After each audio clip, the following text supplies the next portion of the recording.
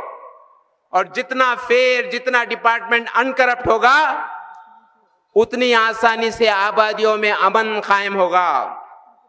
امن قائم ہونے میں سب سے بڑی رکاوٹ کرپشن ہے. جماعت اسلامی چاہتی ہے کہ اس ملک میں یہ کرپشن ٹوٹل ختم ہو جائے, ایسا فیئر سسٹم یہاں ڈیولپ ہو تاکہ یہاں کے انسان سکون اور چین سے رہیں. تبھی تو اس ملک کو جس نے آزادی دلائی, فادر آف دا نیشن, انہوں نے کیا بات بتائی؟ انہوں نے یہ بات بتائی کہ اے ہندوستانیوں, اے بھارت کے واسیوں, تمہیں اگر حکومت کرنے کا موقع ملے, ایمان کی دعوت نہیں دی انہوں نے, طرز حکمرانی کی دعوت دی.